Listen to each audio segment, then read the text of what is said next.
또 한 번 낯선 경험을 합니다. 똑같은 설교를 한 곳에서 두 번씩이나 살아가면서 이런 걸 별로 경험하고 싶지 않은데 하게 되었습니다. 며칠 전에 누나를 또 하나님께 떠나 보내고 마음이 조금 좋지는 않은데, 그래서 그냥 아무것도 하기 싫은데 또 목사님이 저에게 설교 요청을 해 주셔서 이럴 때 또 왜 시키나 하는 마음으로 생각하다가 또 요청을 거역할 수가 없어서 받아들이고 말씀을 준비했습니다. 사실 개인적인 생각이 한 교회를 가장 잘 아는 또 분들이 목회자들이고, 또 거기에 맞는 하나님의 말씀을 또 가장 적절하게 또 전할 수 있다고 생각되어서 웬만하면 저는 어디 가서 설교를 요청하면 잘 안 합니다. 저는 목사가 이상해갖고 설교하는 것보다 설교 듣는 것도 더 좋아하기도 하는데, 그래도 말씀을 또 나눌 수 있는 기회가 돼서 오늘 말씀을 또 전하려고 합니다. 특별한 내용보다 평상시 제가 생각하고 있는 그런 것들을 함께 나누고 싶어서 오늘 본문을 선택했습니다. 오늘 아침 우리가 읽은 본문을 바탕으로 성경을 살아가는 사람들이라는 제목으로 하나님 말씀을 또 전하려고 합니다. 오늘 또 하나님 말씀으로서의 성경에 대해서 이야기하고 싶은데요. 그 이유는 성경을 읽고 또 성경을 또 이야기하는 것이 개인적으로 좋기 때문에 그렇습니다. 사실 믿음 생활의 가장 기본이고 신앙 생활의 가장 기본인 하나님 말씀이지만, 또 그 말씀은 사실 개인적으로 믿으면서 상호작용을 하면서 살아가면 한 개인이 하나님 앞에서 좀 더 나아지는 삶을 살아갈 수 있습니다. 왜냐하면 하나님 말씀은 살아있고 운동력이 있어서 우리의 내면을 변화시킬 수 있고 우리의 생각과 행동 많은 것들을 또 판단하기 때문에 그렇습니다.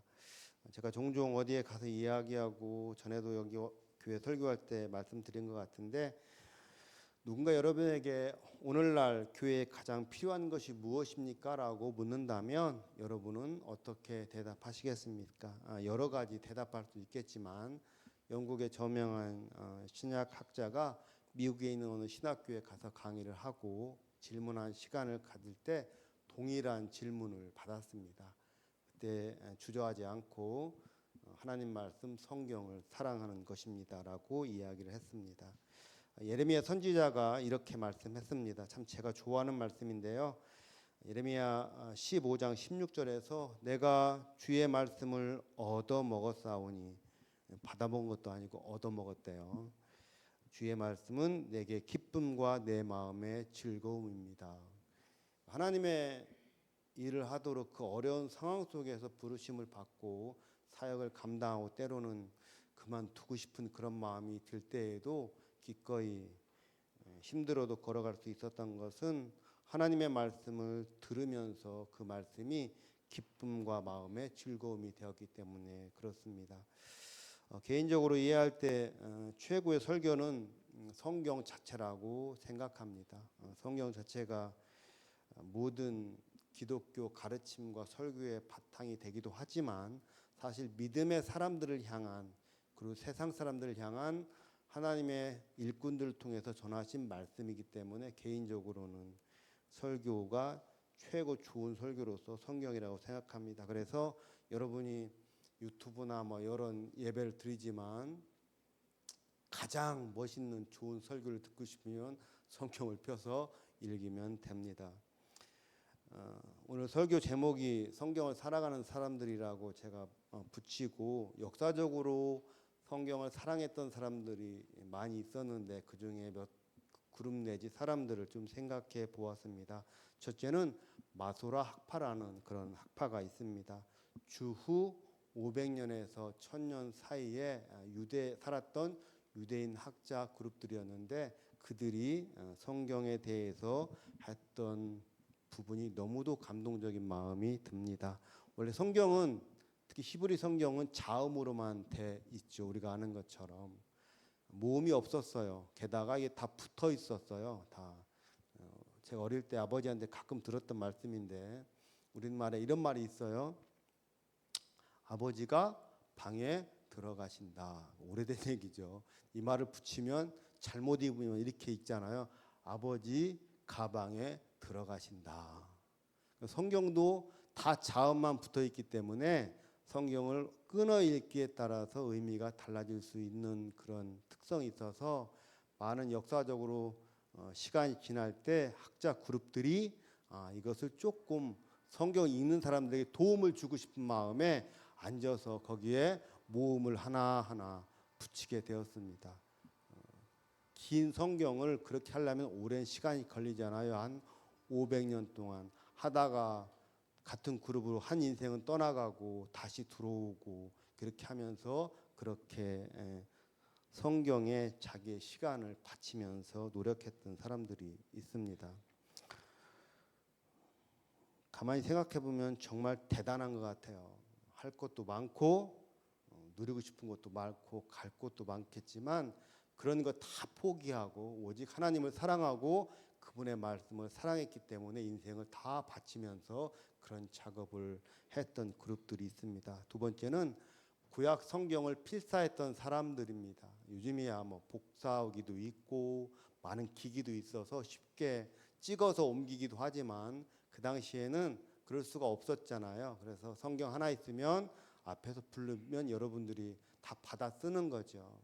쓰다 보면 조금 다르게 받아 쓰기도 하지만 어쨌든 받아 읽을 때 받아 쓰는 사람들이 있었습니다. 그런데 그런 사람들 중에 하나님 말씀 속에 하나님 거룩한 이름이 나오면 그렇게 하던 걸 잠시 멈추고 가서 목욕 재개를 하고 몸을 깨끗이 닦고 와서 다시 쓰고 또 읽다가 하나님 말씀이 이름이 또 나오면 잠시 멈추고 다시 닦고 요즘 보면은 정신 나간 짓이지만 그 당시 하나님을 경외하고 사랑하는 사람들이 했던 부분입니다. 세 번째는 그 후에 스티븐 랭턴이라는 사람이 있습니다. 그는 1227년에 성경에다가 챕터 각 장을 구분한 사람입니다. 원래 우리가 잘 아는 것처럼 성경은 두루마리잖아요. 부하들이 왕께 그 상전 볼 때 두루마리 전하하면서 이렇게 펼치는 것처럼 성경이 그랬었는데 그때는 좋은 점이 있었어요. 장 구분이 없으니까 한 번에 쫙 읽었어요. 40장 이런 걸. 요즘은 마음을 좀 쓰잖아요. 오늘은 2장, 내일은 4장 이렇게 하는데 그 당시는 다 그랬습니다. 그때 이 사람이 읽다 보니까 나도 그렇지만 다른 사람을 위해서 좀 헌신해야겠다는 마음이 들어서 그 장을 하나하나 구분하는 거죠. 얼마나 힘들었겠어요. 전체를 4장으로 할까 30장으로 할까 길이가 얼마 이런 생각을 하면서 전체적으로 그런 작업을 했습니다. 그리고 네 번째 또 장을 나누면 또 하고 싶은 사람이 또 나타나잖아요. 보통 사람은 안 해요. 좋다 그러는데 꼭 호기심 있는 인생들은 장이 있으면 뭐예요? 저를 나눠야겠다. 그래서 1551년에 로버트 스테파너스라는 사람이 앉아서 장을 나누는 거죠. 이만큼 끊을까, 이만큼 끊을까. 제가 학교에서 이런 과제를 내본 적이 있어요. 그러니까 빌립보서를 다 장수를 지웠고 저수를 지웠어요. 그리고 여러분이 성경 장과 구분을 한번 해보라고 과제를 했는데 힘들긴 한데 참 너무 좋았대요. 자기가 앉아갖고 이만큼 끊을까, 이만큼 끊을까. 점수를 다 잘 주긴 했는데 이 사람도 동일하게 그런 거죠. 읽고 어떻게 다음에 믿음의 사람들이 성경을 읽을 때 도움을 받을 수 있을까 그렇게 했다는 거예요. 학자들이 보니까 아주 잘 전체적으로 구분했다고 합니다. 이렇게 많은 믿음에 신실한 사람들이 살아가면서 하나님과 그분의 말씀에 대해서 노력했던 삶의 모습들을 혜택을 우리가 받고 살아갑니다. 저에게는 다 성장한 자녀가 셋 있습니다. 큰애가 딸이고 두 번째가 아들이고 막내가 딸인데 어릴 때 저와 아내가 또 목사하고 목회자로 살아가니까 넉넉하게 해줄 수 있는 거 별로 없는 것 같아서 어떻게 하면 우리 아이들에게 좋은 유산을 무엇을 남겨줄 수 있을까 고민하다가 당연하게도 믿음을 유산으로 전해줘야겠다는 생각이 들어서 어릴 때부터 애들 때 많이 노력했어요. 같이 성경도 읽고 기도회도 하고 그렇게 안 보이겠지만 아이들 데다 가족 수련회도 하고 그렇게 하면서 했는데 그때 아이들에게 강조했던 말이 있습니다. 뭐냐면 이 세상에서 가장 중요하고 가장 소중하고 그리고 가장 의미 있는 것은 하나님을 믿고 섬기는 것이다. 아마 자녀들 귀를 열면 거기에 써 있을 거예요. 이렇게 새겨져 있을 거예요. 지금도 너무 잘 알아. 아빠 그만해. 지겨울 정도로 들었어. 그러니까 이 세상에서 가장 중요하고 소중하고 의미 있는 것은 하나님을 믿고 섬기는 것이다. 그리고 그 기본적인 실천은 성경을 읽고 기도하고 예배하면서 그렇게 하는 것이다. 아이들이 전체적으로 착한 건지 하나님께서 그렇게 만들어졌는지 모르겠지만 여전히 믿음의 길을 잘 가고 있습니다. 그리고 제가 꼭 이런 얘기하고 아이들에게 이런 얘기를 해요. 나중에 너희가 이렇게 했는데도 믿지를 않고 인생길을 가다가 나중에 하나님 앞에 섰을 때 하나님께서 야, 내 자식들을 너에게 맡겼는데 왜 저렇게 되게 만들었어? 라고 하면 저는 이렇게 대답할 거라고 얘기합니다. 저희는 노력했는데 저 자식들이 말을 안 들어서 저렇게 됐습니다. 라고 이야기를 할 거라고 얘기하면 아이들이 이제 알아듣죠. 사도 바울은 디모데전서 4장 5절에서 이렇게 말합니다. 하나님의 말씀과 기도로 거룩해진다. 인간은 거룩하지 않아요. 우리가 알잖아요. 우리는 악해요. 근본적으로 저는 성선설을 믿지 않고 성악설을 믿어요. 말을 바꾸면 인간은 잘못을 저지르기 때문에 죄인이 아니라 죄인이기 때문에 잘못을 저지른다고 성경이 가르쳐요. 원래 그런 존재예요. 근데 이런 존재가 은혜를 받아서 하나님 앞에 거룩하게 될 수 있다는 거예요. 어떻게? 하나님 말씀과 기도로 그렇게 된다는 거예요. 하나님 그런 특권과 은혜를 주신다는 거예요. 하나님 말씀은 위로부터 오는 말씀이에요. 아래로 우리에게. 그리고 기도는 믿음의 사람이 아래에서 위로 올려드리는 말씀입니다. 그러니까 내려오는 말씀과 올라가는 말이 함께 상호작용을 하면서 내 속에 변화를 일으키는 거죠. 그래서 사도 바울이 이야기하는 것처럼 인간은 하나님 말씀과 기도로 거룩하게 되는 겁니다. 개인적인 이야기 좀 하려고 합니다.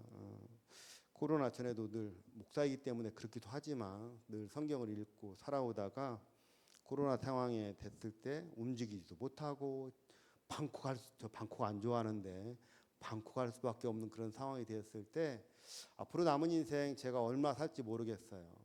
50년 잘 살지 1년을 더 살지 모르겠지만 그 당시에 생각했던 게 남은 인생 살아가다가 마지막 인생의 끝자락에서 제 인생을 돌이켜 볼 때 이것은 참 잘했다라고 할 수 있는 게 뭘까를 생각하다가 매일 저에게 선물로 주시는 참고로 저와 아내는 매일 하루씩 삽니다. 내일은 꿈꾸지만 내일은 생각 안 하고 오늘 최선을 다해 살려고 노력하는데 그 시간 속에 돌이켜 봤을 때 내가 매일매일 이것은 참 하기를 잘했지라고 생각할 수 있는 게 뭘까 생각하다가 당연히 그리스도인이고 목사이지만 하나님 말씀과 함께 읽고 연구하고 고민하고 고투했던 그런 시간을 제가 갖고 싶은 마음에 성경을 꾸준히 읽게 되었습니다. 그때 구체적으로 다 가능한지 모르겠어요. 근데 성경 전체 각 권을 100번씩 읽자. 어떤 것은 장수가 많아서 오래 걸리기도 하고 어떤 것은 또 한 장도 있어서 그런 건 100번 읽기 쉽죠. 근데 이제 잔머리가 이제 발생하는 거예요. 오경은 많잖아요. 그리고 대예언서는 또 많잖아요. 왜 이렇게 긴 거야? 그런 건 제가 하나님께 기도했어요. 아시죠? 너무 길어요. 그래서 오경은 한 30번 내지 성의껏 50번 정도는 하고 대예언서도 그렇게 하겠습니다 하고 매일 읽습니다. 가능하면 아침에 읽는 성경 말씀이 있는데요. 시편 90편입니다. 모세가 인생의 짧음을 이야기하는 부분을 이야기하는데 가급적이면 오전에 못하는 오후에도 읽는데 읽으면서 인간이 삶이 짧다는 것을 계속 제가 되새겨요. 그래서 우리에게 우리날 계수하는 지혜를 달라고 모세가 이야기했던 것처럼 이 나에게 주어진 하루를 어떻게 소중하게 보낼까를 늘 생각합니다. 그리고 저녁이 되면 시편 51편 다윗이 밧세바를 범한 다음에 죄 회개하는 부분 합니다. 하루를 사는 과정 속에 하나님께 바르지 못했던 것을 그것을 읽으면서 합니다. 그리고 도중에 마태복음 계속 읽었고요. 마태복음 지금은 마태복음 100번, 마가복음 100번 끝냈고 누가복음 14번째 읽고 로마서는 좋아하니까 1000번을 읽어야겠다는 마음으로 208번째 읽고 있는 것 같아요. 하루에 누가복음 3장, 그다음에 로마서 3장, 또 마음이 당기면 그냥 로마서는 16장이니까 쫙 하기도 하고 그렇게 성경을 읽어갑니다. 하나님께서 믿음의 사람들에게 성경을 주신 이유 중에 많은 것이 있지만 가장 근본적인 것은 읽으라고 주신 거잖아요. 도서관에 가거나 서점 가는 걸 좋아하는데 제가 가보면 수없이 많아요. 근데 저가 아무런 관련이 없어요. 아, 저거 쓰느라고 참 고생했다. 제가 글을 쓰고 있으니까 밥 먹고 참 수고했는데 나하고는 아무런 관련이 없고 도서관에 꽂혀 있는데 50년 동안 한 번도 안 읽은 책도 있을 거예요. 그렇잖아요. 똑같이 하나님의 말씀이 우리에게 주어졌는데 글을 쓸 때는 누군가 읽기를 바라고 하나님께서 우리에게 말씀을 주시는 것은 그 말씀을 읽도록 주신 것입니다. 그리고 그 안에 하나님의 뜻이 담겨져 있기 때문에 하나님의 말씀을 읽으면 우리가 변화되고 좋은 삶으로 나아갈 수 있습니다. 예수님께서 말씀을 전할 때 많은 사람들이 이렇게 이야기했습니다. 당신을 뵌 태가 복이 있습니다. 그런 것 같아요. 동일하게 태어나는데 어떤 자식은 좋고 못한 자식이 있는 거 보면 멋있는 인생을 살아가는 그 자녀를 낳은 그 태는 복된데 예수님께서 그 소리 들을 때 이렇게 말씀했어요. 하나님의 말씀을 듣고 행하는 자가 복이 있다. 정말로 이 세상을 살아가면서 많은 것들이 좋고 복이 되지만 하나님의 관점에서 보면 하나님의 말씀을 읽고 또 그대로 최대한 실천하며 살아가려고 하는 것이 복이라는 것을 믿음의 사람들은 진지하게 받아들일 필요가 있습니다. 오늘 본문은 우리가 너무나 잘 아는 씨 뿌리는 비유입니다. 4가지 토양이 나오잖아요. 길가, 바위돌 또는 자갈밭, 돌밭 그렇게 표현할 수 있고 그다음에 가시떨기 나무입니다. 이런 것들은 결실하지 못하고 마지막 결실하는 땅에 대해서 이야기합니다. 15절에 있는 말씀입니다. 좋은 땅에 있다는 것은 착하고 좋은 마음으로 말씀을 듣고 지켜 인내로 결실하는 자다. 저는 좋은 땅이 되고 싶어요. 제가 알아요. 제 마음이 아직 좋은 땅이 잘 안 된다는 거 아는데 마음으로 좋은 땅이 되고 싶어요. 그리고 열매를 맺고 싶어요. 오늘 본문에서 예수님께서 15절에 있는 말씀에 2가지로 구분해 보면 말씀을 듣는 2가지 태도와 결실을 맺으려면 해야 될 방법 2가지를 말씀합니다. 앞부분 좋은 땅에 있다는 것은 착하고 좋은 마음으로 착함과 좋음에 대해서 이야기합니다. 착하다는 것은 보니까 근본적으로 고상하고 정직하고 그래서 하나님 말씀이 들어왔을 때 그냥 순간적으로 있다가 사라지지 않고 그것이 열매를 맺으려면 그렇다는 거죠. 고상하고 그리고 정직하고 참된 진리의 말씀이 들어와서 작용할 수 있는 그런 마음의 상태가 될 필요가 있다는 거죠. 그리고 좋은 마음은 선한 마음입니다. 우리가 예배할 때 회개하고 앞에 내 죄를 고백하고 한 주간의 이런 고백을 하는 이유는 아까처럼 우리는 거룩하지 못한데 거룩하신 하나님 말씀 앞에 하나님께 나왔고 그 말씀을 내 안에 담기 위해서는 그 말씀에 맞는 마음의 상태를 이루기 위해서 그렇게 회개하고 있습니다. 그래서 믿음의 길을 가고 하나님 말씀을 읽을 때 항상 우리는 이런 마음 자세가 될 수 있도록 노력해야 돼요. 가꾸고 말씀이 들어왔을 때 작용할 수 있는 그런 마음 상태가 되도록 늘 애쓸 필요가 있습니다. 두 번째로는 결실하는 두 가지 방법에 대해서 이야기하는데 그 다음에 듣고 지키어 인내로 결심한다. 듣는 것까지는 가능한데 이 들은 것이 아까처럼 길가나 돌짝밭과 다르게 열매를 맺으려면 두 가지가 반드시 필요하다는 거예요. 첫째는 지킨다는 거예요. 아까 얘기한 것처럼 하나님께서 말씀을 우리에게 주신 이유는 말씀을 듣고 지키는 거죠. 그러니까 그 듣는 것도 참 중요해요. 요즘 듣지도 않는 사람도 많으니까. 그런데 말씀을 열고 읽는 것도 또 듣는 것도 중요하지만 그것이 더 나에게 좋은 영향을 주려면 그것을 듣고 지켜야 된다는 거예요. 그래서 하나님께서 우리에게 주신 진리의 말씀이 내 안에서 작용할 수 있도록 그렇게 하려면 지켜야 된다는 거예요.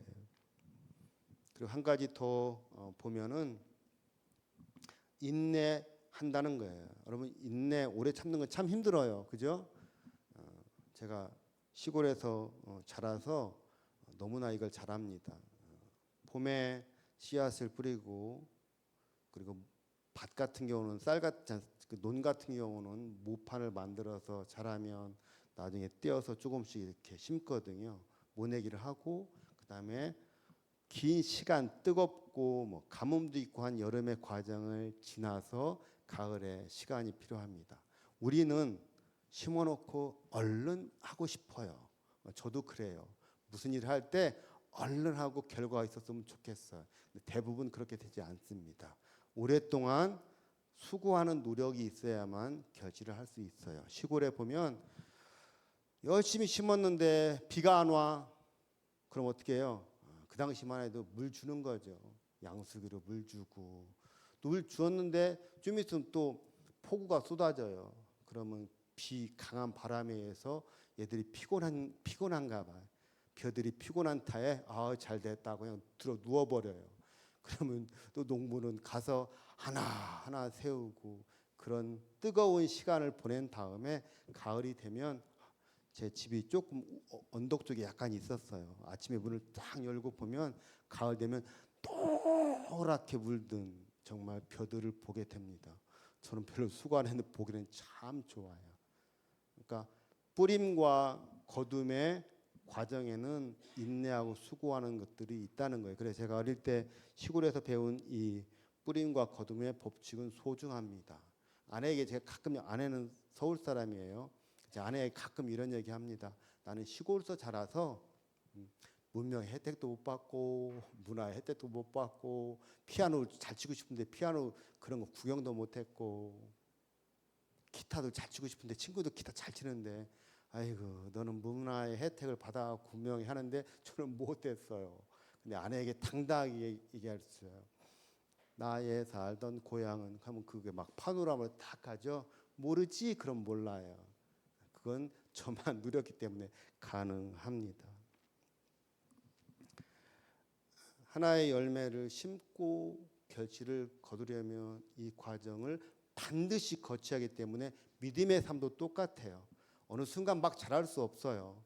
많은 시간, 어려움도 겪고 그리고 그 어려움을 통해서 극복도 하고 은혜도 더 누리고 하는 전체적인 과정을 통해서 시간이 지났을 때 가을쯤이 됐을 때 멋있는 믿음의 사람으로 설 수 있습니다.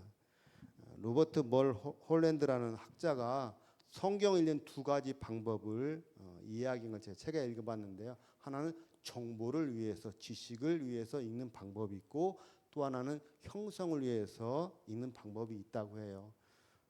우리가 성경 읽으면 이제 알잖아, 내용을. 믿음의 생활을 오래 하면서 성경 읽다 보면 성경 내용도 알게 되고, 또 좀 더 잘해서 알고 싶은 마음이 있으면 이제 서적도 찾아보고 하면서 지식을 갖추게 되죠. 이것도 소중해. 그런데 그것을 넘어서 한 단계 더 나갈 필요가 있다는 게 뭐냐면 형성이라고 하는 거예요. 우리가 성경을 읽을 때 지식을 위해서, 정보를 위해서 성경을 읽으면 그 주체는 누가 돼요? 내가 돼요. 책을 펴서 공부하고 하면서 지식을 내가 갖는 것이 되잖아요. 그 내 인생 또는 어떤 일을 하는데 도움을 줍니다. 근데 형성을 위해서 성경을 읽으면 그 성경이 나를 읽어요. 내가 말씀을 펴고 읽음과 동시에 읽고 있는 그 성경이 내 속에서 나를 읽어요. 그래서 마음에 찔리기도 해. 이렇게 해야지. 맞아. 그 말씀이 내 속에 들어와서 자극하고 변화시켜 줍니다. 사도 바울은 갈라디아서 4장 19절에서 그것을 이렇게 표현해요. 갈라디아 교회 교인들에게 이렇게 말합니다. 나의 자녀들아, 너희 속에 그리스도의 형상을 이루기까지 다시 너희를 위하여 해산하는 수고를 한다. 그러니까 예수 그리스도가 내 안에 들어와서 형성되는 것. 그러니까 사과나무의 작은 꽃에서 꽃망울이 핀 다음에 조그만 열매가 계절의 흐름과 함께, 농부의 수고와 함께 커지잖아요. 가을에 아름다운 열매가 되는 것처럼 예수 그리스도가 내 안에 뿌려진 다음에 조금씩 형성되어서 예수 그리스도라는 열매가 꽉 찰 수 있도록 사도 바울은 갈라디아 교인들이 그렇게 수고했다는 거예요. 그래서 우리가 하나님 말씀을 형성의 관점에서 읽으면 아까처럼 내가 성경을 읽는 것 같지만 성경이 우리를 읽습니다. 그리고 우리가 반응하면 성경이 의도하는 모습으로 나아갈 수 있게 됩니다. 가장 어려운 퀴즈를 하나 낼게요. 성경에서 가장 긴 젖술을 가진 장은 어디죠? 아까 말씀드렸지만 성경은 장수가 없고 절이 없었는데 구분해서 가장 많이 절수를 가진 성경의 장이 있어요. 시편 119편 119 구절은 절수는 176절입니다. 그 시편의 기자가 18절에서 이렇게 말합니다. 내 눈을 열어서 주의 말씀에서 놀라운 것을 보게 해 주십시오. 아주 오래 전에, 한 3000년 이 정도 전에 한 사람이 하나님 앞에서 소원을 이야기하는 거죠. 내 눈을 열어서 주의 말씀에서 놀라운 것을 보게 해 주십시오. 저는 또 이런 말씀 들으면 또 적용을 해요. 이렇게 적용해 봤어요. 내 귀를 열어서 주의 말씀에서 놀라운 것을 듣게 해 주십시오. 내 마음을 열어서 주의 말씀에서 놀라운 것을 담게 해 주십시오. 그리고 내 삶을 열어서 주의 말씀에서 놀라운 것을 실천하면서 살게 해 주십시오. 우리는 이 세상을 살아가면서 오늘날 더욱 좋은 게 많잖아요. 볼 것도 많고 들을 것도 많고 내 마음에 담을 것도 참 많고 따라서 살고 싶은 것도 참 많이 있어요. 그죠? 그럴 때 잠시 보는 것에서 내 눈을 닫고 내 눈을 하나님 말씀 앞에 여는 겁니다. 듣고 싶은 거 좋은 거 참 많은데 그럴 때 잠시 내 귀를 닫고 조용히 앉아서 하나님의 좋은 것을 듣는 시간을 갖는 겁니다. 내 마음에 담고 싶은 거 너무도 많은데 그럴 때 잠시 내 마음을 닫고 하나님 말씀에 내 마음을 열고 하나님의 좋은 것을 내 마음에 담는 겁니다. 그리고 살아가면서 이것저것 갈 것도 많고 할 일도 많지만 조용히 그런 것에 내 삶을 닫고 하나님이 원하시는 곳으로 내 마음을 열고 그 길로 가는 것. 그것에 따라서 살아가려고 애쓰는 사람들의 마음에 하나님께서 은혜를 주셔서 그렇게 살 수 있도록 인도해 주십니다. 시편 같은 시편 119편의 시인은 105절에서 우리가 너무도 잘 아는 말씀 이렇게 말합니다. 주의 말씀은 내 발의 등이요 내 길의 빛이입니다. 우리 인생을 인도해 주는 게 참 많아요. 근데 막 따라가면 패가망신할 수 있는 것도 참 많아요. 그럴 때 확실한 거, 내 생각, 내 마음, 내 삶을 다 들여서 따라가도 결코 후회하지 않는 하나의 진리가 있는데 그것이 하나님의 말씀입니다. 하나님의 말씀은 우리의 인생길에서 등과 빛의 역할을 합니다. 우리가 걸어가는 길에 안내자 역할을 합니다. 그래서 주의 말씀에 귀를 기울이는 거예요. 그리고 그 말씀을 따라 살아가는 거예요. 그러면 하나님께서 자기의 말씀을 존중하고 살아가는 사람들에게 마음속에 함께 하시고 지혜를 주셔서 당신이 원하는 모습으로 주께서 원하시는 모습으로 우리를 이끌어 가실 것입니다. 그래서 오늘 저도 그렇고 여러분도 그렇고 믿음의 사람으로 믿음의 길을 걸어갈 때 내가 스스로 내 인생을 이끌지 않고 그분에게 맡기면 하나님께서 선하신 모습으로 우리의 인생길을 인도해 주실 것입니다. 오래전에 그렇게 했던 사람들이 고백하는 이야기하고 또 지금 그렇게 살아가는 사람들이 하는 고백이고 나중 후에 또 믿음의 길을 걸어가는 사람들이 그렇게 고백하는 말씀이 될 겁니다. 이 말씀이 하나님의 이끄는 말씀이 저와 여러분의 머리와 가슴과 삶에 가득 넘쳐서 인생길 다 끝날 때 뒤돌아볼 때 내가 하나님과 함께하는 인생길이 참 좋았습니다. 그리고 하나님 말씀을 읽으면서 걸었던 것이 참 복입니다라고 고백하는 저와 여러분 되기를 주의 이름으로 부탁합니다.